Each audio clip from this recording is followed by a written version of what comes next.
उसके शरीर पर बहुत ही खौफनाक दाने बनने लगते हैं और इसे सांस लेने में भी दिक्कत होती है, यहाँ तक कि वो बेहोश भी हो जाता है या फिर मर भी सकता है।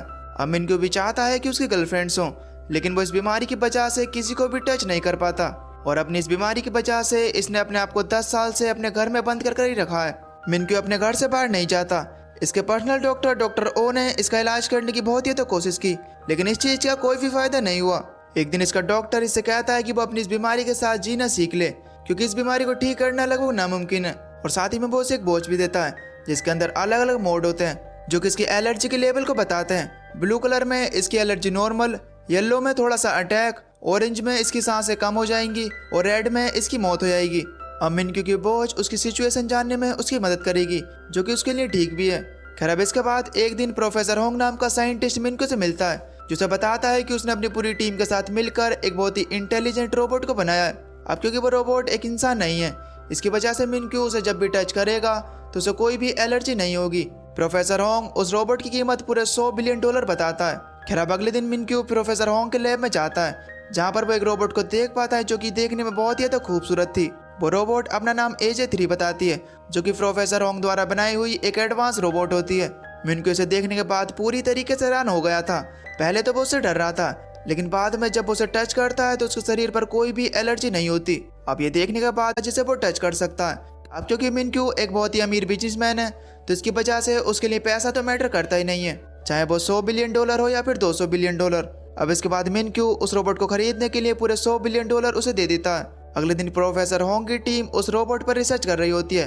अब तभी उस टीम में से एक बंदा सोडा की बोतल को फेंकता है और उस बोतल की बूंद उस रोबोट पर गिर जाती है। वो बूंद उस रोबोट के प्रोसेसर पर गिरी थी, जिसकी वजह से वहाँ पर एक शॉर्ट सर्किट हो जाता है और उस रोबोट का प्रोसेसर पूरी तरीके से तबाह हो जाता है। अब वहाँ पर यह सब देखने के बाद प्रोफेसर होंग की टीम पूरी तरीके से परेशान हो जाती है, क्योंकि अगले दिन AJ3 को मिनको के घर डिलीवर करना था। अब इस रोबोट को रिपेयर करने में इन्हें काफ़ी दिन लग जाएंगे और इसकी वजह से इनकी ये शानदार डील कैंसिल भी हो सकती है।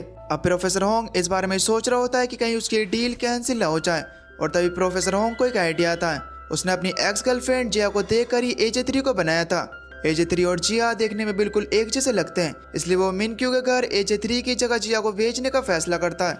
अब अगले दिन प्रोफेसर होंग जिया से मिलने के लिए जाता है, जहाँ पर उसे बताता है कि वो अगर एक दिन के लिए AJ3 बने तो वो उसे 10 मिलियन देगा। यहाँ पर हमें पता चलता है कि जिया बहुत ही गरीब है और इसे पैसों की सख्त जरूरत है। इसकी वजह से वो इसके इस ऑफर को एक्सेप्ट कर लेती है। प्रोफेसर होंग उसे अगले दिन लैब के अंदर ले जाता है और वहाँ पर उसे उस रोबोट को दिखाता है। इसके बाद होंग की पूरी टीम मिलकर उसे सिखाती है कि AJ3 किस तरीके से काम करता है।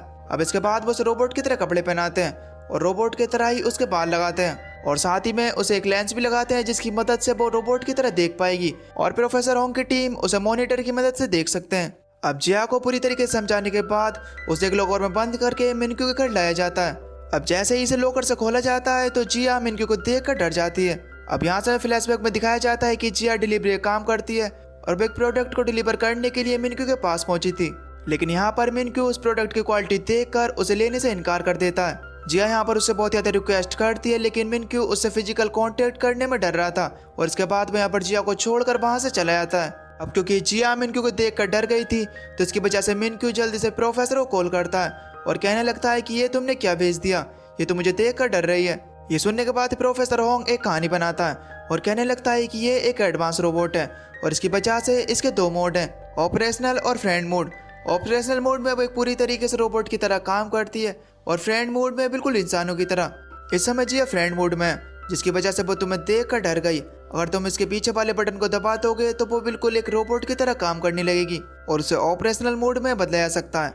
अब मिनको उसकी बात को मान लेता है और वो रोबोट के गर्दन के पीछे वाले बटन को दबा देता है। अब उस रोबोट के रीस्टार्ट होने के बाद मिनको उस रोबोट के इंटेलिजेंस लेवल का टेस्ट लेता है। इधर हमें लैब को दिखाया जाता है जहाँ की इलेक्ट्रिसिटी चली गई थी और इसकी वजह से इनका जिया के साथ कॉन्टेक्ट टूट जाता है। अब जिया को अपने आप से ही मिनको को मैनेज करना होगा।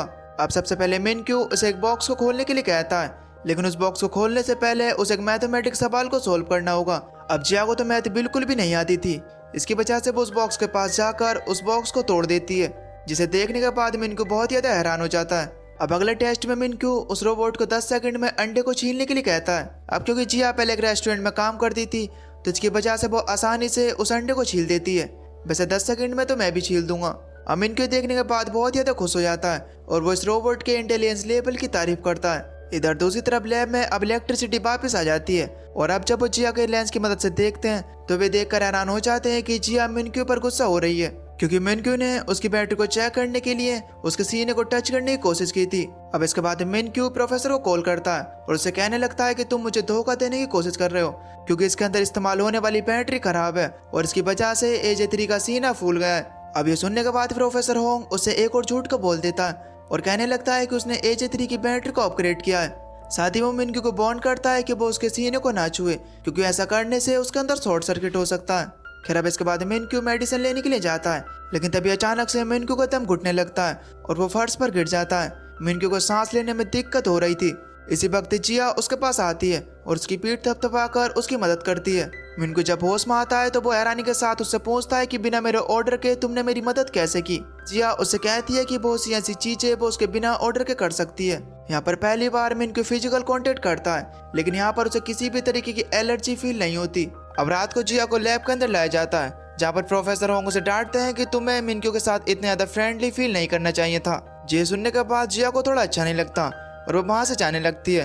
अब क्योंकि जिया का एक दिन का काम था और अब उसका काम खत्म हो चुका है, तो इसकी वजह से जिया वहाँ से चली आती है। लेकिन तभी थोड़ी देर बाद मिस्टर होंग को एक बुरी खबर मिलती है।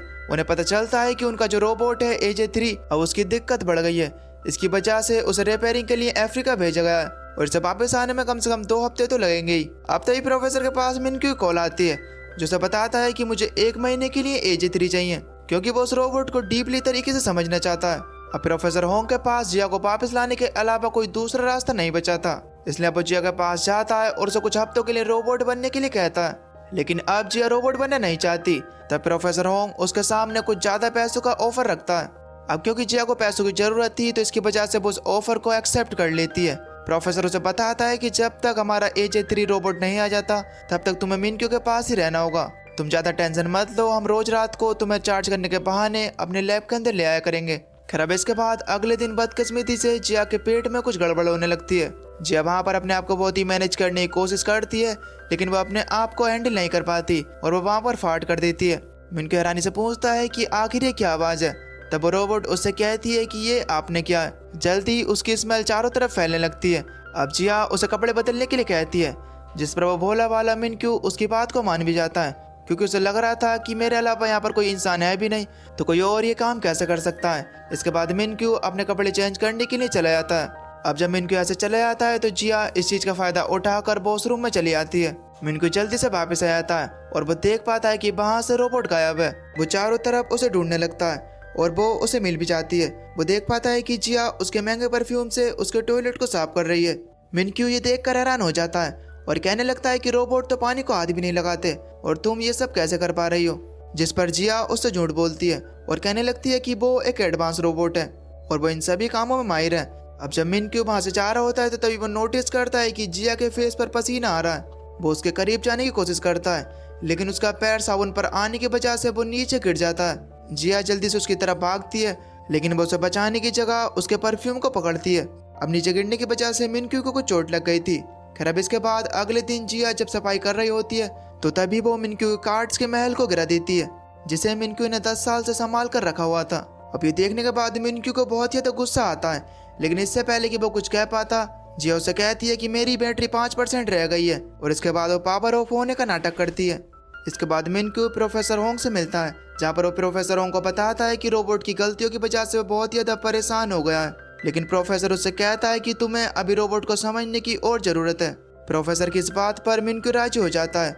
अगले दिन मिनक्यू से मिलने के लिए उसका बहुत ही खास मेहमान आने वाला था, इसलिए वो जिया को बाहर निकलने से मना करता है और वो शख्स जो आने वाला था वो और कोई नहीं बल्कि इसकी गर्लफ्रेंड रिया थी।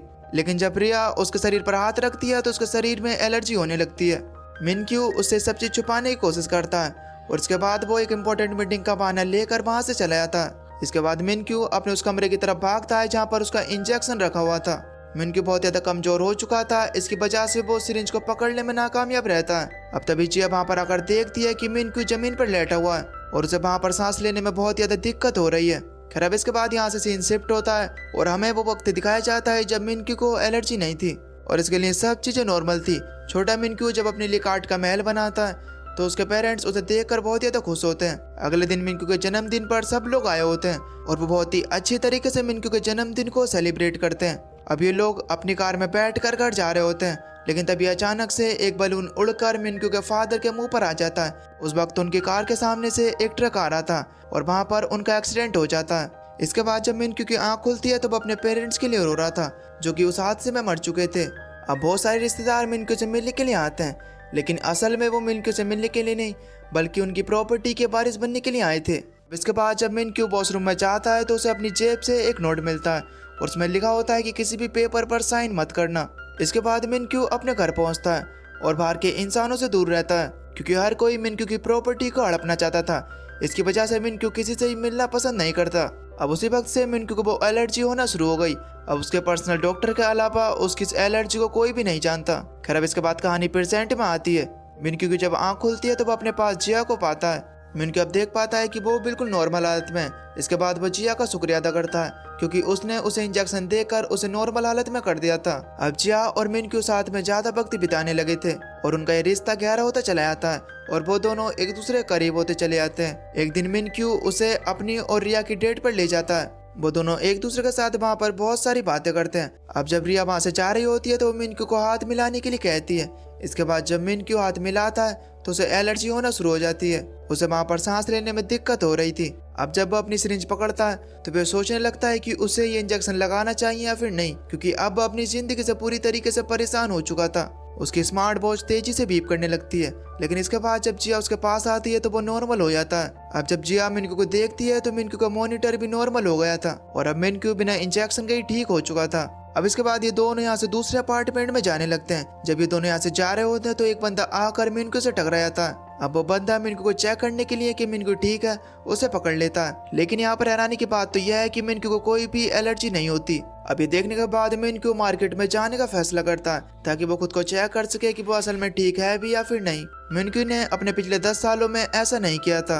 अब जैसे ही वो दोनों बाहर निकलते हैं तो एक बच्चा आकर मिनक्यू के हाथ से टकराता है, लेकिन अब भी मिनक्यू को कुछ भी नहीं होता। अब जब ये दोनों और आगे जाते हैं तो एक शख्स मिनक्यू का हाथ पकड़ता है। जब मिनक्यू जल्दी से अपने मॉनिटर को देखता है तो वहाँ पर सब कुछ नॉर्मल था। ये सब देखने के बाद मिनक्यू की आंखों में पानी आ चुका था। इसके बाद वो जल्दी से डॉक्टर ओ को कॉल करता है और वो वहाँ पर उनसे बताने लगता है कि मेरी ये एलर्जी खत्म हो चुकी है। अब तभी अचानक से एक शख्स आकर मिनक्यू से टकराता है और वहाँ पर एक बार फिर से उसकी वो एलर्जी उसे होने लगती है।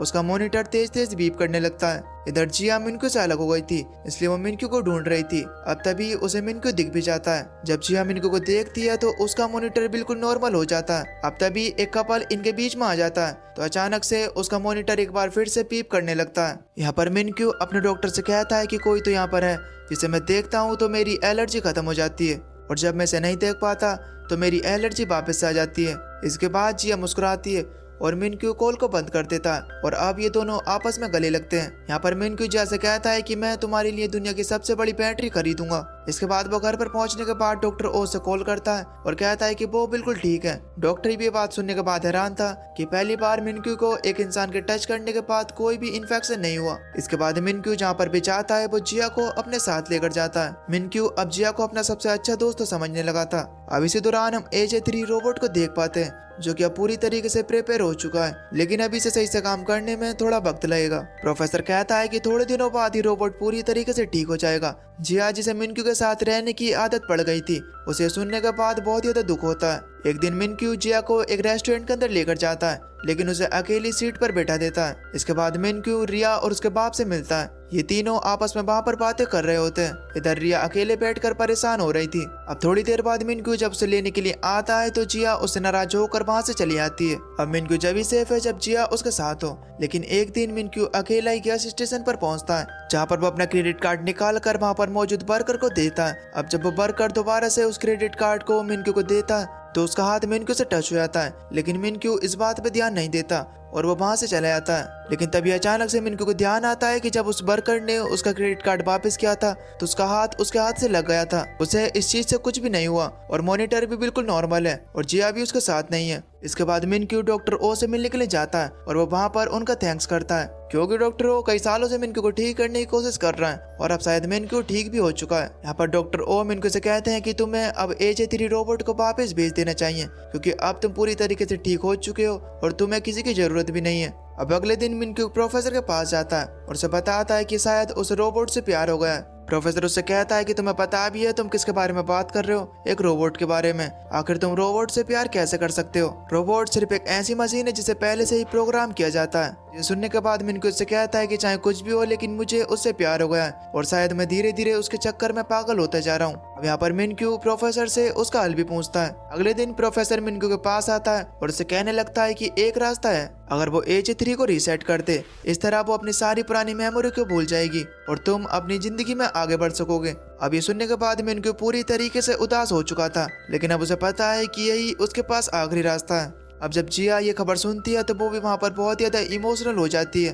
अब जिया आखिरी बार AJ3 के कपड़े पहनकर मिनक्यू के पास जाती है। यहाँ पर मिनक्यू आखिरी बार जिया के साथ घूमना चाहता है, इसलिए वो बाहर लेकर जाता है जहाँ पर बर्फबारी हो रही होती है। फिर अब इसके बाद ये दोनों अपने घर पहुंच जाते हैं। अब ये दोनों आखिरी बार एक दूसरे को देख रहे थे। यहाँ पर मिनक्यू जिया का शुक्रिया अदा करता है। अब ये सुनने के बाद जिया की आंखों में आंसू आ जाते हैं। इसके बाद मिनक्यू जिया के पास जाता है और अपने गले में से अपनी माँ का लॉकेट निकाल कर जिया के गले में डाल देता है और अब वो यहाँ पर जिया को गले लगाता है और इसके बाद वो उसका रीसेट बटन दबा देता है। अब इस तरीके से AJ3 की सारी मेमोरी रीसेट हो चुकी थी। अब रात के समय में हम जिया को देख पाते हैं जो कि मिनक्यू के लिए बहुत ज्यादा रोती है। अब रात को जिया इतनी ज्यादा रोती है कि वो अगली सुबह को बीमार पड़ जाती है। इसे हॉस्पिटल ले जाया जाता है जहाँ पर हम देख पाते हैं कि जिया ने अभी भी मिनक्यू की माँ का लॉकेट पहन रखा है और इसके बाद ये दोनों अपनी अपनी जिंदगी में आगे बढ़ जाते हैं। जिया अपने आगे का काम करने के लिए अपनी दादी के शहर चली जाती है और मिनक्यू रिया के साथ शादी करने के लिए तैयारी करने लगता है। एक दिन मिनक्यू एक ट्रेन पर चढ़ता है जहाँ पर वो AJ3 जैसा चेहरा देखता है और वो और कोई नहीं बल्कि जिया थी, जो कि वहाँ पर मिनक्यू को देखकर उसे इग्नोर करने की कोशिश करती है। मिनक्यू यहाँ पर सोच रहा होता है कि शायद ये वही रोबोट है। दोनों यहाँ पर एक दूसरे के इतने ज्यादा पास होने के बावजूद भी कुछ भी बात नहीं करते, क्योंकि जिया को मिनक्यू से बोलने के लिए मना करा गया था। लेकिन यहाँ पर मिनक्यू को अभी भी शक होता है कि ये शायद वही रोबोट है, इसलिए वो प्रोफेसर होंग को कॉल करता है और कहने लगता है कि उसने AJ3 जैसा चेहरा देखा है। प्रोफेसर उससे कहता है कि मैंने किसी को देखकर AJ3 को बनाया था और शायद तुमने अब उसी शख्स को देख लिया है। मिनक्यू यहाँ पर प्रोफेसर से पूछता है कि क्या मैं उससे बात कर सकता हूँ, तब वो प्रोफेसर उसे बात करने से मना करता है। अब प्रोफेसर के मना करने के बावजूद भी मिनक्यू उसका पीछा करता है और वो उसके पास पहुंचकर उससे बात करने की भी कोशिश करता है। तब जिया उससे बिल्कुल अनजान बनने की कोशिश करती है, जैसे कि वो उससे पहले कभी मिली ही न हो, लेकिन फिर भी मिनक्यू अंदर जाकर बैठ जाता है। अब जिया जल्दी से किचन में जाकर अपने उस लॉकेट को निकालती है जो कि उसे मिनक्यू ने दिया था। अब यहाँ पर बहुत सारा समय बीत जाता है, लेकिन अभी भी मिनक्यू वहाँ पर ही बैठा हुआ था, जिसकी वजह से जिया उससे बात करने पर मजबूर हो जाती है। यहाँ पर जिया मिनक्यू को सारी बातें सच सच बता देती है। वो उससे कहती है कि आज से 4 साल पहले